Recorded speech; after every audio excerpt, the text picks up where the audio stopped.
आज के वीडियो में हम लोग रीजनिंग के एक और देखेंगे पार्ट की डाइस के बारे में।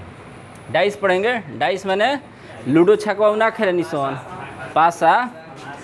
तब पासा जौन होता है इसमें जो हम पढ़ेंगे वो पासा दो टाइप से होता है। एक होता है स्टैंडर्ड डाइस, मतलब उसको मानक पासा बोला जाता है। एक होता है कि जो सामान्य पासा होता है जो स्टैंडर्ड डाइस नहीं होता है। तो स्टैंडर्ड डाइस यानी मानक पासा और बिना मानक पासा, मतलब सामान्य पासा में क्या डिफरेंट है सबसे पहले देखें। तो हम लोग जो घरे लूडो छक्का बैठ के खेलते हैं लूडो छक्का, तो उसमें जो होता है पासा वो स्टैंडर्ड डाइस होता है। मानक पासा होता है, उसको ध्यान से आप लोग कभी देखे नहीं है, अगर ध्यान से देखेंगे तो उसके अपोजिट हम जो बता रहे हैं कि मानक पासा का रूल। इसे मान लेते हैं कि पासा हो गया। अब जो इसको बोर्ड पर बनाएंगे तो 3 फलक ही दिखाई देता है और एग्जाम में 3 फलक ही आपको दिखाई देगा, 3 में से ही पूछेगा। तो इसमें से देखेंगे कि अगर यहाँ पर 5 दे दिया, यहाँ पर 4 और यहाँ पर 3, तो इसमें मानक पासा में अपोजिट पूछता है कि 5 के अपोजिट कौन सा नंबर होगा। ये 5 लिखे हैं, 5 लड़का महीनमा ना देवल सिया ना उगेला। देखा है 5 हो गया, 4 हो गया, ये 3 हो गया, तब 5 दिखाई दे रहा है। तब 5 के अपोजिट यानी मानक पासा का रूल है कि जो फलक पर दिखाई देता है उसका योग 7 होना चाहिए, मतलब उसका बगल वाला वही होगा जो इसको जोड़ने के बाद 7 आ जाए। बात समझ में रहा है। यानी 4 यहाँ पर दिखाई दे रहा है तो 4 में क्या जोड़ेंगे कि 7 आएगा, 3 जोड़ेंगे। यानी इसका योग यानी दोनों फलकों का, आमने और सामने वाला दोनों फलकों का योग कितना होता है, इसमें 7 होता है। हम लोग जो नहीं खेलते हैं घर पर उसको जाके ध्यान से देखेंगे तो जो इधर फलक होगा उसका अपोजिट देखेंगे और दोनों को जोड़ेंगे तो कितना आएगा, 7 आएगा जोड़ने के बाद। तो यहाँ पर 4 दिखाई दे रहा है, तो 4 दिखाई दे रहा है तो 4 के अपोजिट वर्ड कौन सा होगा, यानी 3 होगा। अगर पूछ दे कि 3 का उल्टा क्या था तो 3 के उल्टा 4 हो जाएगा। अगर पूछ दे कि 5 के, सॉरी यहाँ पर 4 हटा देते हैं, 1 रख देते हैं, कैसे फलक सामने दिखाई दे रहा है तो गलती हो जाएगा। जिससे 5 हो गया तब 5 के अपोजिट क्या होगा इसमें, 2। 3 के अपोजिट क्या हो जाएगा, 4, और 1 के अपोजिट क्या होगा, 6 दिखाई देगा उसमें। यानी दोनों का योग कितना होता है, 7 होता है। तो हम लोग निकाल लेंगे इस तरह से। अगर स्टैंडर्ड डाइस में दे दिया है 5, अब पूछ रहा है कि बताइए कि उसका अपोजिट वाला क्या होगा, तो देख लेंगे कि किसको जोड़ने के बाद 7 आ जाएगा। तब 5 दे दिया है तो इसका मतलब क्या होना चाहिए, 2 होगा। बात समझ आ रहा है। इसको बोलते हैं कौन, डाइस स्टैंडर्ड, यानी मानक। हिंदी में उसमें जब देखेंगे रीजनिंग में तो मानक पासा लिखेगा, इसको हम लोग समझेंगे इस तरह स्टैंडर्ड डाइस इंग्लिश में बोलते हैं। अब रीजनिंग का मतलब ये रूल 1 हुआ। रूल वाइज देखेंगे। अब देखते हैं कि 2 डाइस दे देता है, 2 डाइस दे के और पूछता है कि बताइए कि इसके अपोजिट कौन सा नंबर होगा। ठीक है।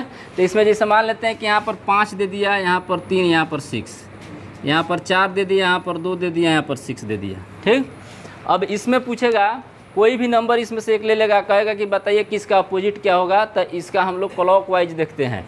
जब 2 पासा दिखाई दे रहा है और सेम फलक पर, यहाँ पर 6 दिखाई दे रहा है, यहाँ पर 6 दिखाई दे रहा है, यहाँ पर नंबर क्या हो गया है, बदल गया है, तो इसको क्लॉक वाइज घुमाते हैं। क्लॉक समझ में आता है ना, घड़ी के दिशा में, यानी दाहिने साइड से। तो यहाँ से चलेंगे इधर, इधर चलेंगे और यहाँ से इधर चलते हैं, तो इसको क्या बोलते हैं, क्लॉक वाइज। यहाँ से इधर चलेंगे और फिर इधर से इधर आएंगे तो इसको क्लॉक वाइज बोलते हैं। तो देखेंगे कि यहाँ पर 6 दिखाई दे रहा है, तो 6 के बाद अगर घड़ी के दिशा में चल रहे हैं यहाँ पर, तो क्या दिखाई दे रहा है, 4। उसके बाद क्या दिखाई दे रहा है, 2। यानी इसमें देखेंगे और उसमें, इसमें देखो 6 के बाद क्या दिखाई दे रहा है, 5 है, इसमें 3। यानी प्रथम डाइस में और सेकंड डाइस दोनों में देखेंगे तो प्रथम में 6 है, 6 के बाद क्या दिखाई दे रहा है, 5, उसके बाद 3। इसमें देखेंगे तो 6 है, 6 से क्लॉक वाइज क्या दिखाई दे रहा है, 4। उसके बाद क्या दिखाई दे रहा है, 2। 2 है, तनी लाकवा मार दिल के बाढ़ के 2 हो गया। अब इसमें देखेंगे 6, 5, 3 दिखाई दे रहा है। अभी सेम इसका अपोजिट होता है, यहाँ पर हो गया। यानी 4 का अपोजिट क्या होगा, 5, और 2 के अपोजिट क्या होगा, 3। क्लॉक वाइज जो नंबर होगा वही उसका अपोजिट होगा। यहाँ से देख रहे हैं तो 6 के जस्ट बाद क्या हो रहा है, 4। यहाँ 6 के जस्ट बाद क्या है, 5। इसका मतलब है कि 4 के उल्टा क्या है, 5 है। ठीक। इस तरह से 2 डाइस दे देता है और क्वेश्चन पूछ देगा एग्जाम में कि बताइए कि 5 के उल्टा क्या होगा। तो क्लॉक वाइज चल कर देख लेते हैं कि जहाँ 4 था वहाँ इसमें कौन सा नंबर है। तो इसमें क्या आ गया है, 5 आ गया है। उसके बाद सेकेंड बार चल रहे हैं तो 3 दिखाई दे रहा है, तो 3 के बाद यहाँ पर क्या दिखाई दे रहा है, 2 दिखाई दे रहा है, तो 3 का अपोजिट क्या होगा, 2 होगा। इस तरह से रूल नंबर 2 हुआ। इस तरह से पूछता है। और होता है कि जब कुछ ऐसा भी नंबर होता है जिसमें 2 चीज़ उभयनिष्ठ होते हैं, माने कॉमन होते हैं, 2 नंबर कॉमन दे देता है। इसे मान लेते हैं कि यहाँ पर 6 हो गया, यहाँ पर भी 6 हो गया, यहाँ पर 4, यहाँ पर 4 हो गया, और यहाँ पर लिख देते हैं 2, यहाँ पर लिख देते हैं 1। और एक और बात, ये जितना चीज़ हम लोग पढ़ रहे हैं रूल 2 और 3, अभी 3 ये स्टैंडर्ड डाइस नहीं है। जब एग्जाम में पूछेगा तो बोल देगा वहाँ पर कि अभी जो क्वेश्चन जो दिया रहेगा उसमें लिख देगा कि यह मानक पासा नहीं है। अगर मानक पासा बोल दे तो इसका कोई मतलब नहीं रह जाता है। 6 का उल्टा क्या होगा, 1 होगा। 7 देख लेंगे, 4 के उल्टा क्या होगा, 3 होगा। अगर मानक पासा बोल दिया स्टैंडर्डाइज, तो अगर कर रहा है इस तरह से पूछेगा तो खुद कहेगा कि स्टैंडर्डाइज नहीं है। तो इस तरह सब देखेंगे। तो यहाँ पर कॉमन दिखाई दे रहा है 6, यहाँ पर कितना है 6, यहाँ पर 4 और यहाँ पर 4, यानी 2 नंबर इसमें क्या हो गए, कॉमन। तो बात अब जब 2 नंबर कॉमन हो गया तो 2 उल्टा होगा किसका है, 1 का। दिखाई दे रहा है प्रथम में दिखाई दे रहा है 6, यहाँ पर भी 6, यहाँ 4, यहाँ 4, मतलब बच कौन कौन रहा है, 2 और 3, 1। तो 2 और 1 एक दूसरे के क्या होंगे, अपोजिट होंगे।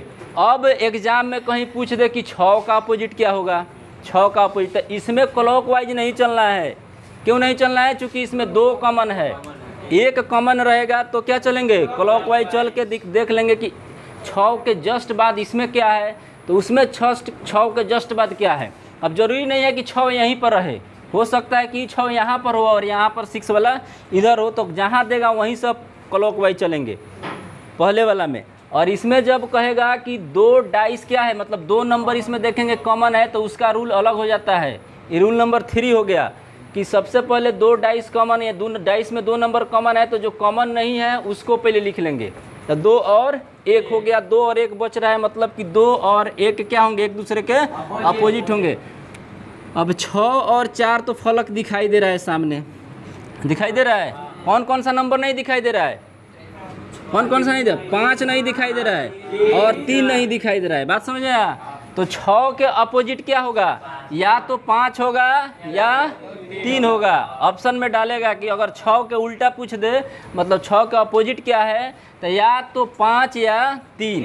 4 के उल्टा क्या होगा, 5 या 3, मतलब ये कन्फर्म नहीं हो रहा है कि इसके उल्टा कौन सा होगा, 5 होगा या 3 होगा, तो ये दोनों हो सकता है। बात बुझाया, कौन दिक्कत है। एक बार और देख लो, अगर दिक्कत हो रहा है तो फिर एक बार समझ आएंगे कि यहाँ पर 6 हो गया, 6 हो गया, यहाँ पर 3 लिख देते हैं, यहाँ पर 5 लिख देते हैं। अब बताओ कि 3 का उल्टा क्या होगा, 5 होगा। चूंकि एक चीज़ कॉमन है तो क्लॉकवाइज चलेंगे।